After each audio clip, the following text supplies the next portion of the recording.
Hey everybody!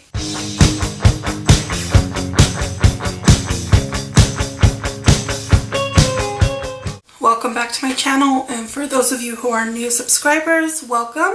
So I'm just gonna jump right into today's video. So I've come across videos like on YouTube about people talking about their tattoo story. Pretty much talking about their tattoos and their meanings or whatever, the story behind their tattoos. 1, 4, 5, 6, 7.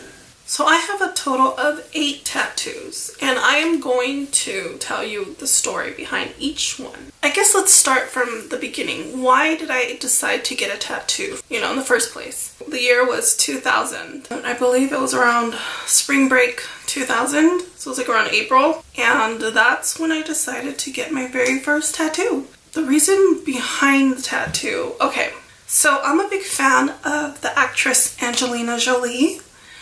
And I, always thought she was so beautiful, and during that time, she had this beautiful dragon tattoo that she had on her arm. So, me being a fan, I decided, you know what, I really wanted to get a tattoo. What better way than getting the tattoo of my favorite actress? I guess now, differently, my mind frame on tattoos is totally different than it was back then, obviously. So I would say that was probably my biggest regret, or actually my only regret in all the tattoos that I got, was the only regret I have. So the tattoo that I got, I will put a picture here, what it looks like. And I technically don't think she has that anymore. I think she got it lasered off. So anyway, so I got it, I was 20 years old, and yeah, I thought it was the coolest thing ever. And it actually didn't hurt. Every time I've gotten my tattoos, that's one thing I think I've been lucky enough, is that they don't hurt for me. They actually relax me. It's funny, when I'm first there ready to get it, I do get nervous, but the moment they start doing it, I get into this weird calmness. It's weird. I don't know what it is. Even to the point where I get sleepy. So after that tattoo, there began my obsession with tattoos. I'm sorry if I sound stuffy. I'm still getting over a cold, or actually a flu that I had 2 weeks ago, and it's still lingering. So anyways, so the next tattoo that I decided to get, I ended up getting it in the spot that is infamous for people calling the tramp stamp, which is the lower back area. Now, I don't regret the tattoo, I regret the placement of it, where I put it. And the tattoo that I got was flaming cherries, or I should say cherries that are on fire, which the fire part, I don't know what I was thinking. When I went to go get it, I was looking through books. It was my second time getting a tattoo, and I wanted to get cherries. I knew that because, and let me jump ahead here a little. The symbol of the cherries was something from high school. I used to have the nickname Miss Cherry, partially because I was a goody two-shoe, didn't drink, didn't do drugs, didn't smoke, didn't do anything. So, therefore, I got the nickname Miss Cherry, because hence Cherry, Virgin, Miss Goody Two-Shoes. I wanted to get cherries, and then I came across this image that the tattoo artist had in his books, and it was cherries with flames in it, coming with fire, and I don't know, I thought it looked cool. What I would change about that one is not get the flames and just have the simple cherries. I would have done it that way. But other than that, I did really like it. I did really like the way it came out and everything. Moving on to the next one. So my third tattoo that I decided to get was stars and music notes. The reasoning behind this, or the story behind this, was this is actually a matching tattoo to my best friend Karen. She has a similar tattoo. I have mine on my back. She has hers on her arm. I got purple, and I believe she got pink. The reasoning behind it was music. We both have a love for music. We both bonded through music. The stars just means the universe, the bonding. In our minds, makes sense. Still to this day, makes sense. Yeah, so that was, we decided one day, you know what, we wanted to get something that symbolized our friendship and our bond together, and that's what we came up with. So let's move on to my fourth tattoo. And my fourth tattoo is directly underneath tattoo number 3, and it is a quetzal bird, which is the national bird for Guatemala. My reason behind getting this tattoo, back in 2006, my grandmother passed away, and I was very close to my grandma. I actually took care of her towards the last few years of her life. I was her caregiver. When she did pass, it was tragic. It was unexpected. I'm not going to go into details for privacy out of my family, of course. Our family was devastated when it did happen. I was very devastated. For me, my way to cope with it is I wanted to do something for her in my own way, and this was my way to give a tribute to her in a sense. That's when I decided to get the bird. Kind of to pay tribute to her, not only to her, but to my whole family, my heritage, my background. I took the image of the bird off of the actual money. You know what? Let me see. I think I have the money with me. So back in 2009, I actually had the privilege of going to visit family in Guatemala. I ended up coming back home with the money from there, like change your American dollars into their money. I had money left over that I did not use. So when I was contemplating on getting the tattoo and I was trying to look up like arts or drawing online of the bird, I couldn't really come up with one that I really liked. But then I remembered I had the money. I ended up seeing that they actually have the bird on one of the bills that I had. And so this is it right here.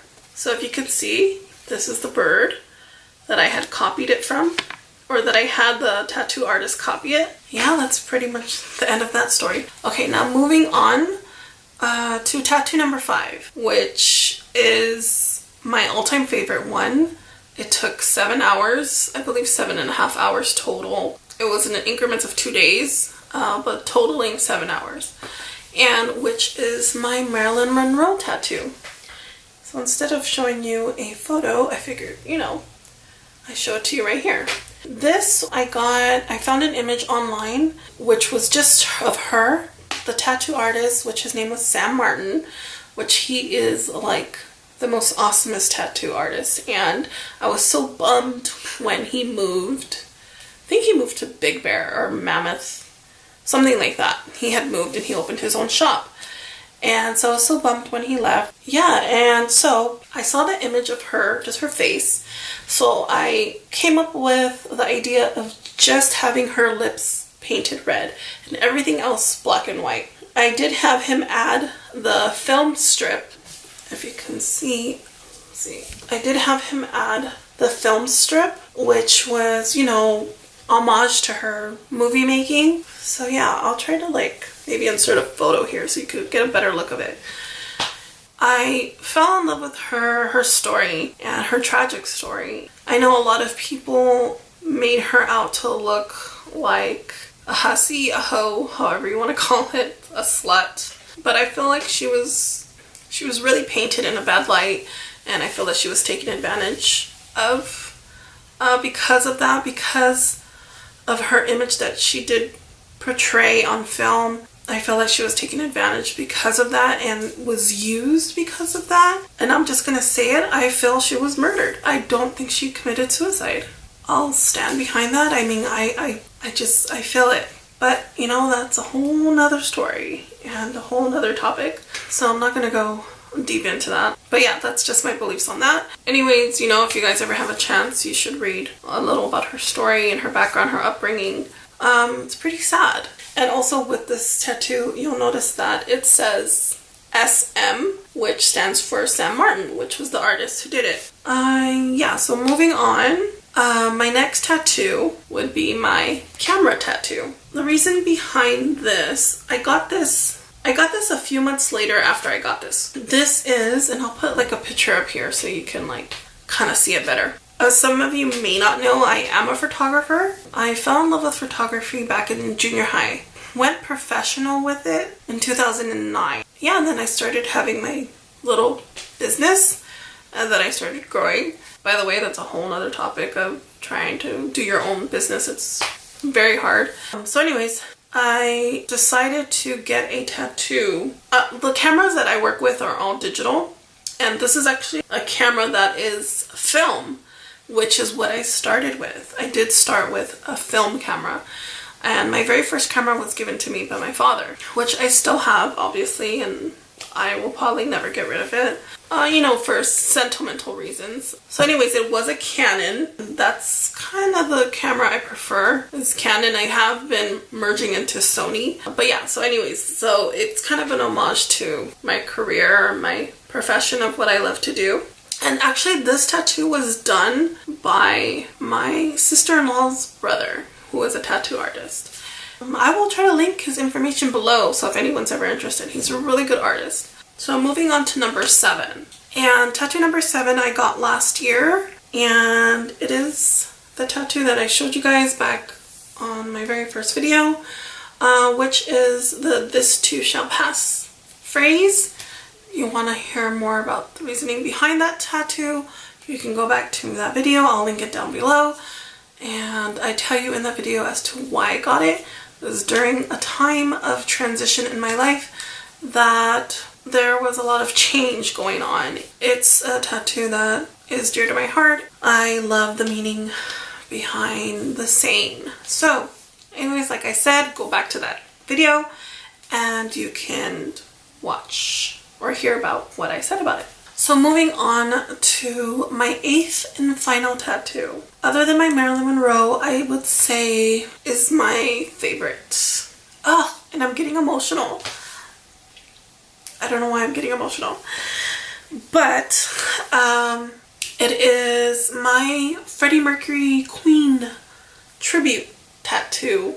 And it is Freddie Mercury's mic, his infamous microphone that he uses with the long pole. Then if you've seen the movie, there's a part, God, I can't believe I was getting emotional. There's a part in the movie where they're at the Live Aid concert that they do, and I highly suggest that you guys go watch the movie Bohemian Rhapsody. I don't know, for me it meant a lot. It touched my heart, and I was always a fan of Queen, and I'm sorry if I'm jumping all over the place. I've always been a fan of Queen, but during last year, when I was going through the move and going through my breakup and going through the changes in my life, I was drawn to listening to Queen. A lot of his music, it like lit something in me and like brought me back to life. And this was prior to even the movie coming out. But then I heard about the movie coming out, and at this point I was already like really starting to become obsessed, a fan, or whatever you want to call it. And I never really listened to the music, or I should say it never touched me in the past the way it did at that moment in my life. When I watched the movie, I cried like a baby. I know some people will be like, well, it wasn't that emotional. Like, why did you cry so bad? I don't know. To me, it struck a chord with me. It meant something to me. So there's a part in the movie where they do the Live Aid concert, and there's this thing that he does at a lot of his concerts, and the story behind why he does this, it's almost like in between songs, a certain part in the concert, he does warm-ups, or it's like a refresher for his vocals. I'll try to insert like a little clip of what he does. So he does this all the time, and it's just like an amazing thing that he does to connect with the crowd as well. So it's almost like a little bit of a trick that he does. And so it's such an amazing thing to hear, amazing thing to watch, of how he connects with the audience, and especially in that Live Aid concert, it just blew my mind.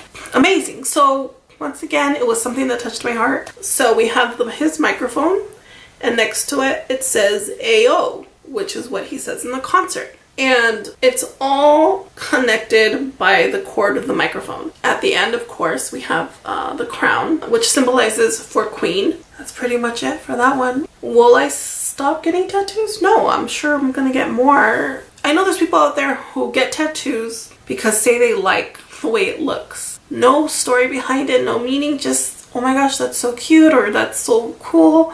I want to get that, which is fine. For me, I only get something if it has meaning to it, has a story behind it. That's just me. And that's just how I feel when I'm looking to get a tattoo.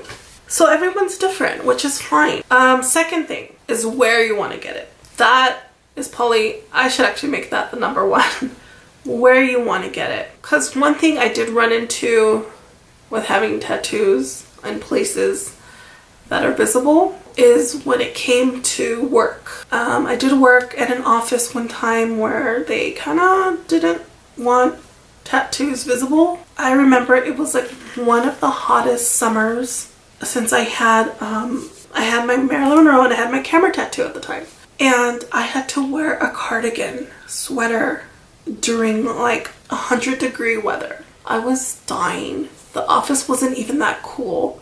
So it's either look for a job that accepts tattoos and they're okay with it, or just be mindful that if you're gonna work in an environment where they are not okay with you showing tattoos, you're gonna have to cover it up some way, and it could get annoying after a while. So that's gonna be an end of this video, and I hope you guys enjoyed my little story time here, and until the next one, bye guys.